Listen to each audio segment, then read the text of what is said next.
बिस्मिल्लाहिर्रहमानिर्रहीम। अस्सलामुअलैकुम नाज़रीन अकराम, नई वीडियो में आपको खुश आमदीद कहते हैं। इमरान खान की हुकूमत को ख़त्म करना तो आगाज़ था, असल साजिश और असल मुदाखलत तो पाकिस्तान के मामले में अब शुरू हुई है। और ना सिर्फ असल साजिश बल्कि एक नई अमरीकी साजिश भी मंजर आम पर आ गई है और निशाना है पाकिस्तान का सूबा बलोचिस्तान, जिसकी आज़ाद हुकूमत का ऐलान हो चुका है। इस आज़ाद हुकूमत को 3 ममालिक तस्लीम भी कर चुके हैं। ये मामला क्या है, ये माजरा क्या है?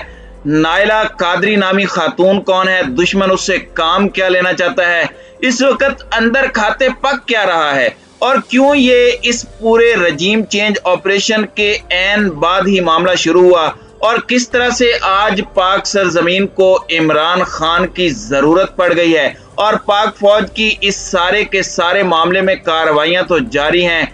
इस वक्त बलोचिस्तान में कुछ बहुत बड़ी हैपनिंग्स हुई हैं, लेकिन जो पसे पर्दा हो रहा है वो बहुत ज्यादा अहम है। नाज़रीन इकराम, इस सारे मामले में कुछ चीजें हैं जो आपके सामने रखनी है, कुछ इंकशाफात हैं नायला कादरी के हवाले से। लेकिन पहले मैं आपको बता दूं कि सूबा बलोचिस्तान एक हिस्ट्री रखता है। जब से पाकिस्तान बना है 3 से 4 मरतबा बड़े पैमाने पर, बहुत बड़े पैमाने पर यह कोशिश हुई कि यहाँ पर इंसर्जेंसी, यहाँ पर अलहदगी पसंद तहरीकों के नाम पर दहशतगर्दी, यहाँ पर सिविल अनरेस्ट, यहाँ पर स्टेट की रिट को चैलेंज किया जा सके। और ये एक अल्टीमेट गोल रहा है कि बलोचिस्तान को पाकिस्तान से अलहदा करना है। इसके बहुत से मकासद भी हैं और तारीख भी।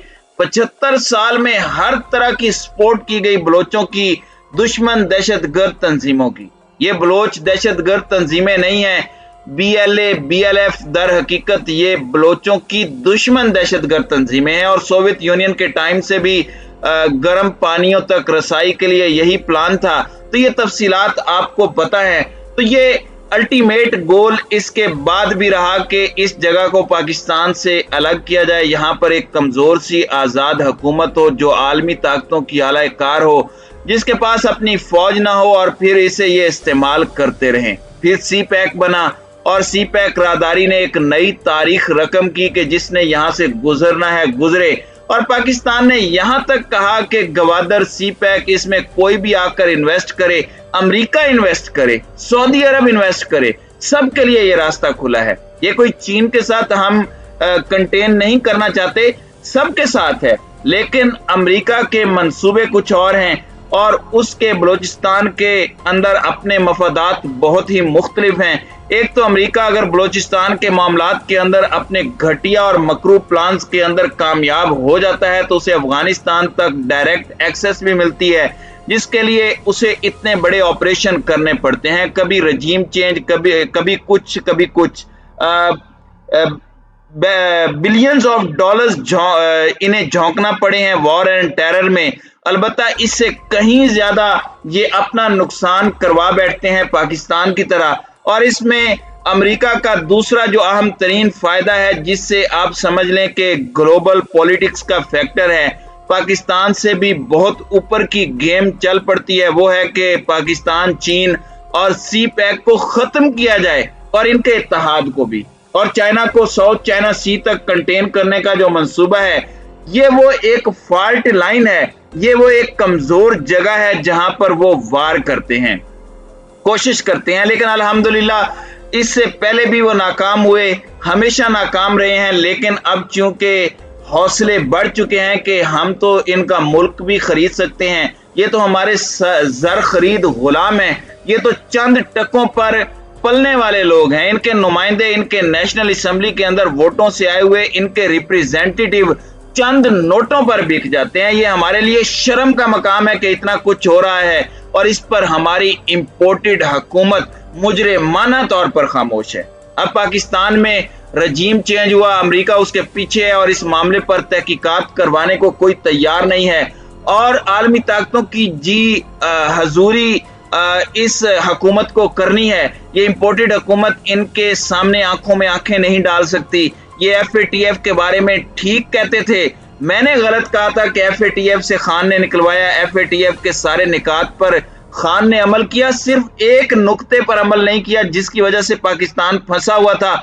इंपोर्टेड हुकूमत ने आकर एक नुक्ते पर अमल किया और पाकिस्तान FATF से निकल गया। और पता है वो नुक्ता क्या था? वो नुक्ता ये था कि अमेरिका के आगे लेट जाना, जो कि खान नहीं लेटा। और अब ये भी IMF से निकलने के लिए और प्रोग्राम लेने के लिए, IMF का कर्जा लेने के लिए अमेरिकी सफीर डोनाल्ड लू से मिल रहे हैं, जो कि वजीर खजाना हैं। अब भारत और अमेरिका इस बात पर मुत्तफिक हैं, ये बात आपने समझ लेनी है कि बलूचिस्तान इनको अलग किया जाए या कम से कम वहां पर इस तरह के मसाइल जारी रखे जाए। वहां पर पाकिस्तान और पाकिस्तान की फौज के लिए और बलूचिस्तान के अंदर मुकम्मल अमन ना आने दिया जाए, या ऐसा ना हो कि सब कुछ अंडर कंट्रोल हो जाए। अमेरिका की सेनेट में करारदाद भी पास हो चुकी है माजी के अंदर, और इन दहशतगर्दों को जो कि असल में दहशतगर्द हैं, अलहदगी पसंदों को जो कि असल में दहशतगर्द हैं, इन्हें भारत सपोर्ट करता रहा है, भारत इनकी फंडिंग करता रहा है, इन्हें नेशनैलिटीज देता रहा है। और इस सारे मामले के अंदर एक खातून मंजरे आम पर आई हैं। नाज़रीन इकराम, उस खातून का नाम है नायला कादरी। ये खुद को बलोच कहती हैं, लेकिन मुबैना तौर पर री बलोच है, क्योंकि इस हवाले से बहुत से लोग शकूक व शुबहात का इजहार कर रहे हैं।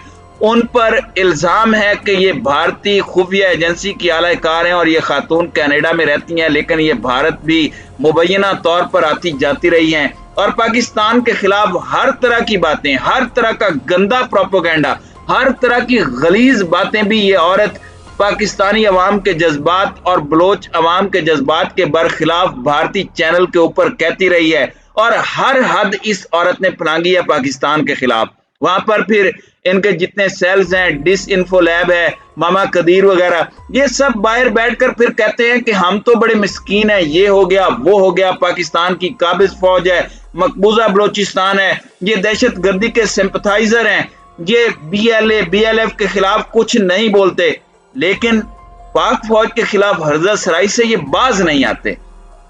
आलमी दुनिया के अपने मकासद हैं, उनके डुअल स्टैंडर्ड्स हैं। अब नायला कादरी ने कहा है कि मैं बलूचिस्तान की लीडर हूं और मैंने एक हुकूमत कायम की है। ऐसी हुकूमतों को गवर्नमेंट इंगजाइल कहा जाता है, यानी कि जो जिला वतन है, अपने वतन नहीं जा सकते, अपने एरिया में नहीं जा सकते क्योंकि वहां पर काबिज हैं कुछ लोग, लेकिन वहां पर बैठकर किसी भी मुल्क में पनाह लेकर वहां से अपनी हुकूमत का ऐलान कर देते हैं। और बलूचिस्तान में इस हुकूमत के ऐलान को 3 ममालिक तस्लीम भी कर चुके हैं। अब ये एक बहुत बड़ा थ्रेट है, अलार्मिंग सूरत हाल है कि ये कौन से हैं, इनमें भारत है, कौन कौन सा मगरबी मुल्क है, और ये खुद को हेड ऑफ द गवर्नमेंट कह रही हैं कि मैं इस गवर्नमेंट की हेड हूं और ये यूरोपीय मुल्क में कहीं हुकूमत कायम की जाएगी। पाकिस्तान पर इसकी वजह से प्रेशर बनाया जाएगा। रिसेंट आप दहशतगर्दी की लहर देख लें, BLA BLF किस तरह से आई और उन्होंने किस तरह से FC हेडक्वार्टर पर हमले किए, वो सारी चीजें पाकिस्तानी कौम नहीं भूली। इतना कुछ हुआ पाकिस्तान के हवाले से, पाकिस्तान की फौज के जवानों को केच के अंदर मारा गया, ईरान भाग गए फिर ये लोग। कराची के अंदर खातून दहशतगर्द लॉन्च की गई, चीन के टीचर्स पर हमला किया गया। ये किसे नजर नहीं आ रहा? अंधे को भी नजर आ रहा है, ये कड़ियां कोई भी मिला सकता है। और इस सारे मामले में अभी कुछ दिन पहले भी वाकया हुआ कि बलूचिस्तान में सिक्योरिटी फोर्सेस के ऑपरेशन में तकरीबन 6 दहशतगर्द हलाक हुए। और ISPR ने बताया कि ईरानी सरहद के करीब जमरान के पहाड़ी सिलसिले में 6 दहशतगर्दों को हलाक किया गया, जिनका ताल्लुक बलोच लिबरेशन फ्रंट से था। तो वहां पर दहशतगर्दी की कार्रवाइयां तेज होती जा रही हैं। और इस वक्त अगर पाकिस्तान को किसी चीज की कमी है, जिस तरह इमरान खान कहते हैं कि पाकिस्तान की बका के लिए फौज और PTI जरूरी हैं, आज अगर इमरान खान की हुकूमत होती तो ये मुंह तोड़ जवाब दिया जाता। जिस मुल्क में बैठकर ये औरत बात करती, जो मुल्क इसे रिकॉग्नाइज करने का सोचता, उस मुल्क को वैसा ही जवाब मिलता। उस मुल्क को ये तसल्ली ना होती क्योंकि ये तो बैगर्स हैं। अभी भी वक्त है, रियासत पाकिस्तान आईनी हाथों से निपटे। वहां पर हमारी फौज, हमारे जवान, हमारे फौजी अफसरान बलूचिस्तान में जाने दे रहे हैं इन दहशतगर्दों को कुचलने के लिए, लेकिन कुछ हिस्सा फिर सिविलियन हुकूमत ने भी तो डालना है। और ये वो मकाम है जहां पर 1 पेज की याद आती है कि एक पेज पर होना कितना अहम हुआ करता है। और ये सारी बातें इस पूरे मुल्क के, इस पूरे के पूरे मामले में दुश्मन एक बहुत बड़ी साजिश पाकिस्तान को कमजोर करने, पाकिस्तान को प्रेशराइज करने, पाकिस्तान को अंडर प्रेशर बढ़ाने के लिए लॉन्च कर चुका है। तो नाज़रीन इकराम, इस हवाले से आपकी क्या राय है? आप अपनी राय का इजहार कमेंट सेक्शन में जरूर कीजिएगा।